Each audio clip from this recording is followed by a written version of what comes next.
कोणताही विषय आला तरी त्यावेळेला हे दुसरे जे उपमुख्यमंत्री आहेत ते दिसतच नाहीत कधी. आणि जनता आता वाऱ्यावर पडलेली आहे. या जनतेला मदत करणं तर दूरच राहिलं, पण आज बातमी जी आलेली आहे ती शेतकऱ्यांवरच सरकारचा पूरभार अशी एक बातमी आलेली आहे. आणि त्याच्यात खरंच ही संतापजनक गोष्ट आहे. मधल्या कालखंडात आपण बातमी दिली होती, कारण मी तुमच्याच माध्यमातून या सगळ्या बातम्या पाहतोय आणि वाचतोय की काही साखर सम्राट हे भाजपामध्ये गेले आणि शेकडो करोडो रुपयांच्या कर्जावरती त्यांनी सरकारकडनं थक हमी मिळवली. आम्ही जी मागणी करतोय ती या गोरगरीब शेतकऱ्यांसाठी करतोय, ज्या शेतकऱ्यांना त्यांची जमीन गहाण टाकावी लागते, बैलजोडी गहाण टाकावी लागते, कधी कधी पत्नीचं मंगळसूत्र सुद्धा गहाण टाकावं लागतं, कारण काहीतरी गहाण टाकल्याशिवाय त्यांना कर्ज मिळत नाही. त्यांच्या कर्जाची हमी सरकार कधी घेतच नाही. आज तर परिस्थिती अशी आहे की डोळ्या देखत त्यांचं पीक जमिनी सकट उद्ध्वस्त झालेलं आहे आणि हे कर्जाच्या ओझ्याखाली दबून गेलेले आहेत. रोज बातम्या येत आहेत की शेतकरी आत्महत्या करत आहेत. आणि मग प्रश्न असा पडतो की जर का साखर सम्राट भाजपामध्ये गेल्यानंतर त्यांच्या शेकडो हजारो कोटींच्या कर्जाची हमी सरकार घेत असेल, म्हणजे त्यांनी जर काही कर्ज बुडवलं तर ते पैसे सरकार भरणार, म्हणजेच सर्वसामान्य जनता भरणार.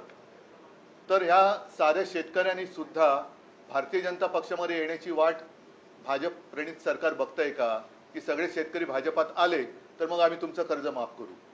ही अत्यंत संतापजनक बाब आहे.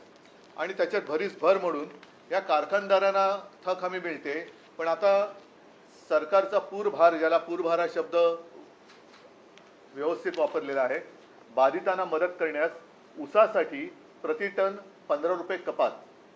आणि त्याच्यामध्ये ज्या पहिल्या 4 ओळी मी वाचतो की राज्यातील अतिवृष्टी आणि पूरबाधित शेतकऱ्यांच्या मदतीसाठी ऊस उत्पादक शेतकऱ्यांकडून, कारखानदारांकडून नाही, प्रति टन 5 रुपये, तर मुख्यमंत्री सहायता निधीसाठी प्रति टन 10 रुपये याप्रमाणे 15 रुपये कपात करण्याचा निर्णय मंगळवारी मुख्यमंत्री देवेंद्र फडणवीस यांच्या अध्यक्षतेखाली झालेल्या ऊस गाळप संदर्भातील मंत्री समितीच्या बैठकीत घेण्यात आला.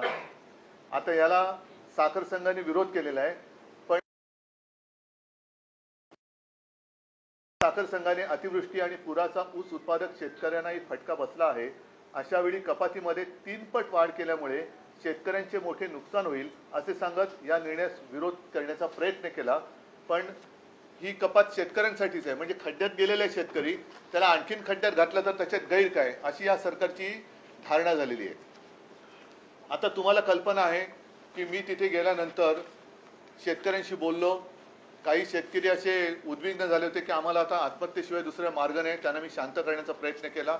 तिथल्या शेतकऱ्यांना मी विनंती केली की असं कोणी आताताई विचार करू नका. एक त्याचं मी तुम्हाला गेल्या वेळेला सांगितलं होतं, ज्या मुलाच्या मी घरी गेलो, 31 वर्षाच्या मुलाने आत्महत्या केली. मी जेव्हा त्याच्या घरी गेलो तेव्हा त्याला 15-20 दिवसाचं बाळ होतं. एक मोठी जॉईंट फॅमिली, आता ती त्यातून बाहेर कशी पडणार, हा सुद्धा एक मोठा प्रश्न आहे. आणि साहजिकच आहे, प्रति हेक्टर 50,000 रुपये हे शेतकऱ्याला तातडीने दिले गेले पाहिजेत आणि त्याचं कर्ज माफ झालं पाहिजे, ही आम्ही मागणी केली. आपल्याकडे काय होतं, अनेकदा शब्दाचा खेळ चालतो. मी ओला दुष्काळ हा शब्द वापरण्यापेक्षा आपत्तीग्रस्त हा शब्द वापरला. आणि आपत्तीग्रस्त, मग आपत्ती, तुम्ही एखादा शब्द नाही म्हणून संकट नाकारू कसं शकता? की ठीक आहे, ओला दुष्काळ ही संज्ञा नाहीये, नसेल, पण म्हणून तुम्ही झालेलं नुकसान नाकारू शकता का? आणि ओला दुष्काळ ही जर का संज्ञा नसेल तर मग मला असं वाटतं की काही वेळेला माणसांच्या पदाप्रमाणे शब्द बदलतात का, की काही शब्द ते ज्या पदावर असतात तेव्हा ते शब्द अस्तित्वात येतात आणि पदानंतर दुसऱ्या पदावर गेले ते शब्द नाहीसे होतात, असं काय आहे का? कारण माझ्याकडे अत्यंत कनवाळू, जागरूक असं विरोधी पक्ष नेत्यांचं एक पत्र आहे तत्कालीन मुख्यमंत्र्यांना. म्हणजे मीच होतो तेव्हा, तत्कालीन मुख्यमंत्री मी जेव्हा होतो तेव्हा तत्कालीन विरोधी पक्ष नेते हे आजचे सन्माननीय मुख्यमंत्री महोदय देवेंद्रजी फडणवीस होते. आणि त्यांनी तेव्हा मुख्यमंत्र्यांनी एक पत्र दिलं होतं. त्या पत्रातल्या 4 ओळी मी वाचतो. आता ही तारीख आहे 16 ऑक्टोबर 20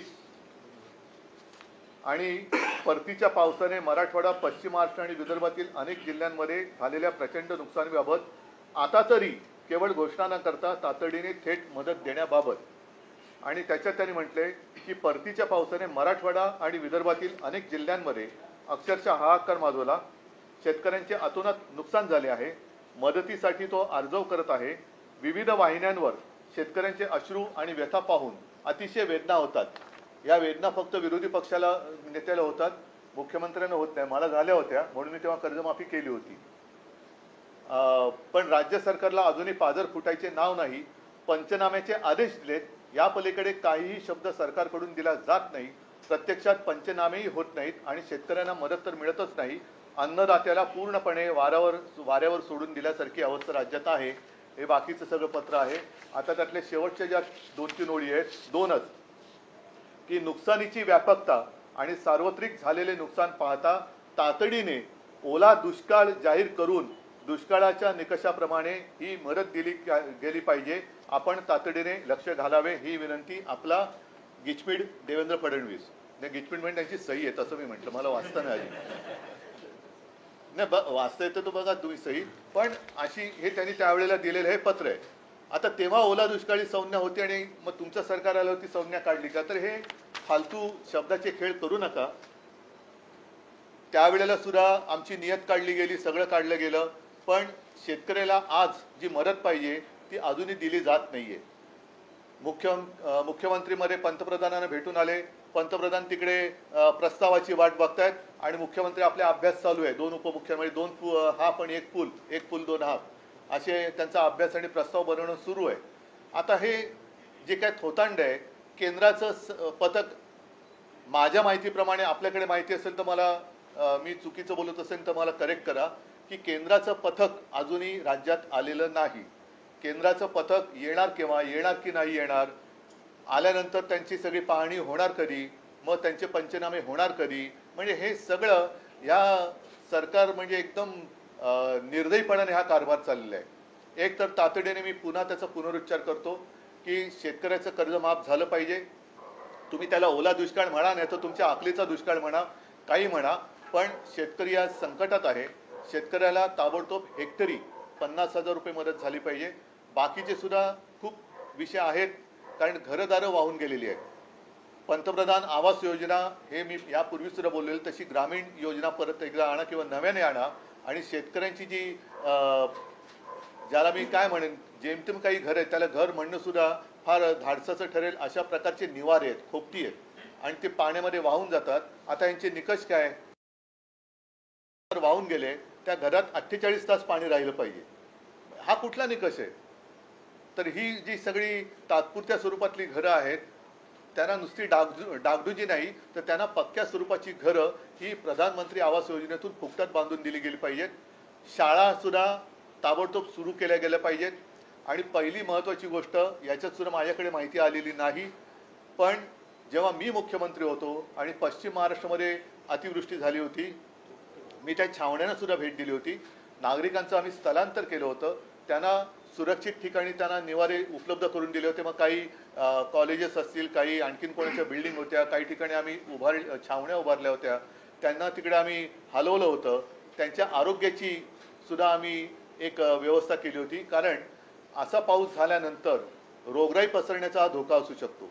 त्याच्यामुळे ताबडतोब या नागरिकांना सुरक्षित आणि चांगल्या ठिकाणी हलवून त्यांच्या आरोग्याची काळजी घेण्याची गरज आहे. गुरांना सुद्धा, ज्यांची गुरं आता आहेत काही वाहून गेली आणि जी गुरं आहेत त्यांना खायला कडबा, ताबडतोबीने शेतकऱ्यांबरोबर ज्या नागरिकांची घरदारं वाहून गेलेली आहेत त्यांना चांगल्या ठिकाणी हलवून त्यांच्या छावण्या चांगल्या उभारल्या पाहिजे. छावण्या म्हणजे छळ छावण्या नव्हे, पण चांगल्या निवाऱ्याची सोय केली गेली पाहिजे. त्यांची घरदारं नीटनेटकी होत नाही तोपर्यंत त्यांच्या आरोग्याची काळजी घेतली पाहिजे. शाळांची सुद्धा आता एक स्वच्छता मोहीम करून शाळा लवकर सुरू केल्या पाहिजेत. नंतर अनेक ठिकाणी शेत जमिनी वाहून गेल्या आहेत, खरडून गेलेल्या आहेत. त्यांचं नुकसान तर फार मोठं आहे, पण शेत जमिनीबरोबर रस्ते सुद्धा वाहून गेलेत. म्हणजे अनेक ठिकाणी गावांचा किंवा वस्त्यांचा संपर्कच तुटलेला आहे. तर ताबडतोबीने तिकडे रस्त्यांची कामं सुरू झाली पाहिजेत. खूप मोठी कामं आहेत, खूप मोठं हे संकट आहे. परत एकदा सांगतो, आम्हाला याच्यामध्ये राजकारण आणायचं नाही. पण आम्ही कितीही जरी म्हटलं तरी सरकार ज्या पद्धतीने कामकाज करते किंवा करत नाहीये हे मात्र संतापजनक आहे. नुसते कागदी घोडे नाचवण्यापेक्षा तिथे शेतकऱ्यांमध्ये जा, काय हवं नको ते बघा. केंद्राचं पथक कधी येणार? आज मी असं म्हणत होतो की खरं म्हणजे मुख्यमंत्री आणि दोन्ही उपमुख्यमंत्र्यांनी नुसते मोजरे मारायला दिल्लीत जातात, त्याच्यापेक्षा महाराष्ट्राच्या हक्काच्या मागणीसाठी, महाराष्ट्र संकटात आहे त्या मागणीसाठी म्हणून त्यांनी दिल्लीला जायला पाहिजे. या संदर्भात मुख्यमंत्र्यांना प्रश्न केला होता, मी जो मुद्दा होता तिथला, तर ते म्हणतात की कुठेतरी गैरसमज निर्माण केला जातो, गैरसमज निर्माण केला जातो आणि कारखान्याच्या व्यवहारातून हे पैसे घेतले जाणार आहेत. मग बातमी फोडा तुम्ही, बरं ती बातमी फोडा ना तुम्ही, ही त्यांचा प्रश्न आहे, बातमी आली कशी? पण हे जरी असेल तरी अतिवृष्टी झाली हा गैरसमज आहे का? पिकं उद्ध्वस्त झाली हा गैरसमज आहे का? घरदारी वाहून गेली हा गैरसमज आहे का? रस्ते वाहून गेलेत हा गैरसमज आहे का? मुलांची पुस्तकं, वह्या पुस्तकं वाहून गेली हा गैरसमज आहे का? शेतकरी आत्महत्या करतायत हा गैरसमज आहे का? काय तुम्ही कोणत्या काळामध्ये किंवा कोणत्या जगात राहतायत ही लोक मला कळत नाही. उद्धवजी, भाजपचं असं म्हणणं आहे की पूरग्रस्तांना जर मदत करायची असेल तर आपल्या पक्षाने दसरा मेळावा रद्द करावा किंवा साधेपणाने. मला एवढंच म्हणायचंय की त्यांनी जी काय जाहिरातबाजी चालवली होती ना, त्या जाहिरातीत जेवढा पैसा खर्च केला ना तेवढा पैसा तरी द्यावा. मदतीवरूनच आरोप प्रत्यारोप होत आहे. तुम्ही किंवा तुमच्या पक्षाच्या नेत्यांनी जे म्हटलं की फोटो लावून मदत केली जाते, त्यावर उपमुख्यमंत्री शिंदे यांचं असं म्हणणं आहे की त्याला मी उपमुख्यमंत्री मानत, गद्दाराच्या प्रश्नाला मी उत्तरच देत नाही. पण त्यावरचे फोटो बघण्यापेक्षा गद्दाराच्या आणि पूर्वीही अशी मदत केली जात होती आणि तेव्हाही फोटो छापले जात होते. मी गद्दाराच्या प्रश्नाला उत्तरच देत नाही. गद्दार तो गद्दारच, आज सुद्धा बोलतो तो गद्दारच आहे आणि गद्दाराला मी उत्तर देत नाही.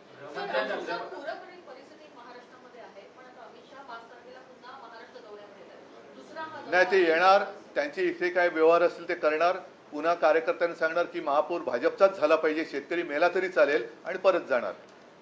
कारण ते मागे जेव्हा आले होते लालबागच्या राजाच्या दर्शनाला म्हणून आले, तेव्हा माझा मराठी बांधव, मराठा समाज मुंबईमध्ये होता, त्याला ते भेटले नाहीत आणि कार्यकर्त्यांनी भेटून मुंबईत महापौर भाजपचाच होणार एवढं बोलून ते गेले. त्यांना दुसरा उद्योग काय? त्यांना खूप मोठी मोठी कामं आहेत, क्रिकेटच्या मॅचेस खेळवायचे आहेत, जयशाह आणखीन काय मागेल त्याचे हट्ट पुरवायचे आहेत. उद्धवजी, भाजपचं असं म्हणणं आहे की आपला जो दसरा मेळा होता त्याच्यावर 63 कोटी रुपये खर्च होतात. त्याचं बिल मी उद्या त्यांच्याकडे पाठवते. माझ्याकडनं तुम्ही घेऊन जा आणि मला पैसा आणून द्या. गृहमंत्र्यांना या ठिकाणी पहिले निवेदन दिलं होतं मुख्यमंत्र्यांनी, उपमुख्यमंत्री, त्यानंतर दिल्लीमध्ये मुख्यमंत्र्यांनी तातडीने भेट घेतली. 6 दिवसानंतर अजून देखील उत्तर नाहीये. मला असं वाटतं की आता त्यांची सगळी जर का थेरं झाली असतील क्रिकेटच्या मॅचेस वगैरे, तर आता तरी पूरग्रस्तांकडे लक्ष द्या. पंचनामे पूर्ण झालेले नाहीये, आठवडा दीड आठवडा झालेला आहे. पंचनामे पूर्ण करण्यासाठी जे पुरावे लागते देखील आता नष्ट होते.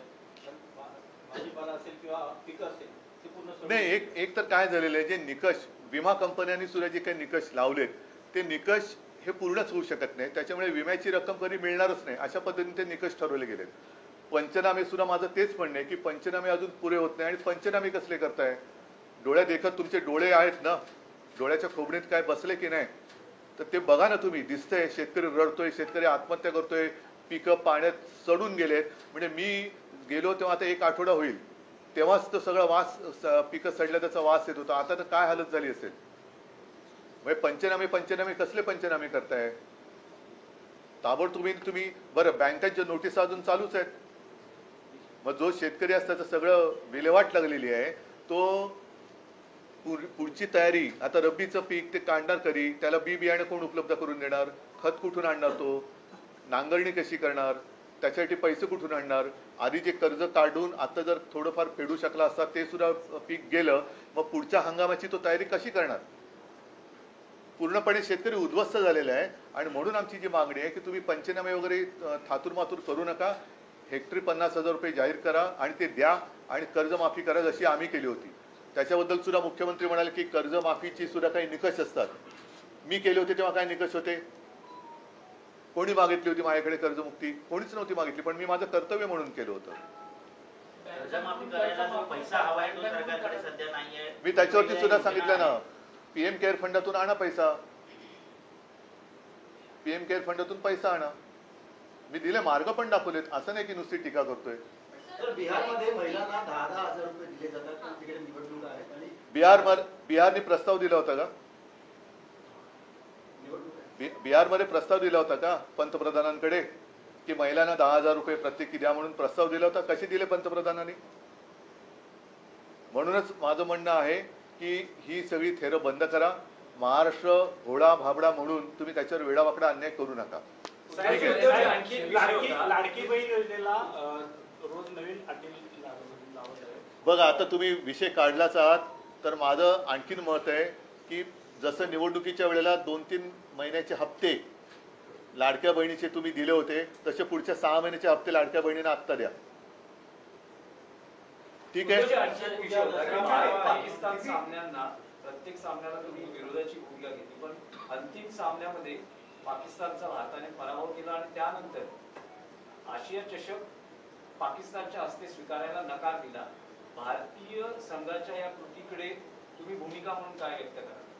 आणि त्यावरून याच्याबद्दल काही मत व्यक्त करायला मी ती मॅच कधी बघितली पण नाही आणि या मॅचला देशप्रेमी म्हणून माझा विरोध होता. देशद्रोह्यांनी ती मॅच एन्जॉय केली असेल, मला त्याच्याबद्दल काय म्हणायचं. ठीक आहे, चला.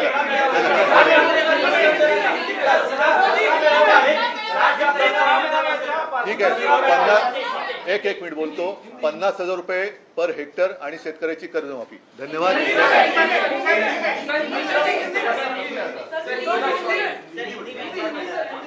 हिंदी विचारा. महाराष्ट्र लगातार सर बाढ़ की चपेट में है, खास तौर पे मराठवाड़ा का जो रीजन है वो प्रचंड इस समय जो है बाढ़ से ग्रसित है. आप लोगों की क्या मांग है? मैंने पहले भी आपके साथ जब बात की थी तो मैंने कहा था कि 2 चीज़ें खास कर तुरंत होनी चाहिए. एक तो सरकार की ओर से हर जो काश्तकार है उसको पर हेक्टर 50,000 रुपया मिलना चाहिए, देना चाहिए और उनके ऊपर जो लोन है उससे उनको मुक्त किया जाना चाहिए. अभी मैंने जो एक खत पत्र का उल्लेख किया था, ये आज के जो अपने मुख्यमंत्री हैं देवेंद्र जी फडणवीस, वो जब विरोधी विपक्ष के नेता थे और मैं चीफ मिनिस्टर था तब उन्होंने एक पत्र मुझे खत लिखा था और जो मांग हम कर रहे हैं या पूरी जनता कर रही है कि जिसको मराठी में कहते हैं ओला दुष्काळ, मुख्यमंत्री जी का कहना है कि ऐसी कोई संज्ञा है नहीं होगी, लेकिन संकट तो है. और ये जो पत्र उन्होंने मुझे दिया था उसमें स्पष्ट शब्दों में लिखा है, मराठी में लिखा है कि ओला दुष्काळ तातडीने ओला दुष्काळ जाहीर करून दुष्काळाच्या निकषाप्रमाणे मदत केली गेली पाहिजे. तो आप ही ने लिखा हुआ खत है. तो अभी अब तो विपक्ष का नेता वो नहीं बनने देते, तो चलो यही मेरा नाम ऊपर डालकर उनको मैं ये लेटर दे देता हूँ कि अब आप बैठे वहाँ. मैंने तो उस वक्त मदद की थी जितनी मैं कर सकता तो मदद की थी मैंने 2-3 बार. एक बार तो चौकते साइक्लोन आया था, दूसरी बार निसर्ग का आया था, फिर हमारे समय में भी अतिवृष्टि का संकट था, लेकिन हमने भी उस वक्त मदद की थी. केंद्र से पैसा नहीं आया था. केंद्र सरकार लगातार सरकार ये कह रही है कि केंद्र सरकार से बातचीत शुरू है, लेकिन केंद्र सरकार किस तरीके की किस विषय पर बातचीत चल रही है ये भी साफ होना चाहिए. आज मतलब 4-5 दिन पहले मुझे लगता है कि मुख्यमंत्री जी गए थे ना प्रधानमंत्री जी को मिलने के लिए, तो खबर आई थी कि वो इंतजार कर रहे प्रधानमंत्री कि आपकी ओर से प्रस्ताव कुछ आना चाहिए. तो जैसे अभी आपने एक सवाल पूछा था, बिहार में चुनाव है और वहाँ तो प्रधानमंत्री तो अपने दयावान प्रधानमंत्री है, उन्होंने हर महिला को 10-10 हज़ार रुपये दे. क्या बिहार से प्रस्ताव गया था उनके पास? हमें कोई जलन नहीं हो रही है बिहार को मदद की, इसलिए जलन नहीं है, लेकिन चुनाव है इसलिए आप चुनाव लगा रहे हो और यहाँ संकट है तो आप अनदेखी कर रहे हो. ये कौन सा न्याय है? अमित शाह तो उनके कुछ कारोबार के लिए आएंगे, कुछ क्रिकेट का मामला होगा या कुछ व्यवहार का मामला होगा. जब पिछली बार जब वो आए थे हमारे यहाँ लालबाग का राजा गणपति का दर्शन करने वो आते हैं और उसी वक्त हमारे मराठी सब भाई लोग बहनें मराठा समाज यहाँ बैठे थे. वो वहाँ उनको मिलने के लिए नहीं गए, अपने कार्यकर्ताओं के साथ उन्होंने बातचीत की और उन्होंने कहा कि अब मुंबई का मेयर तो बीजेपी का होना चाहिए. क्या दूसरे कोई आपके पास काम नहीं है?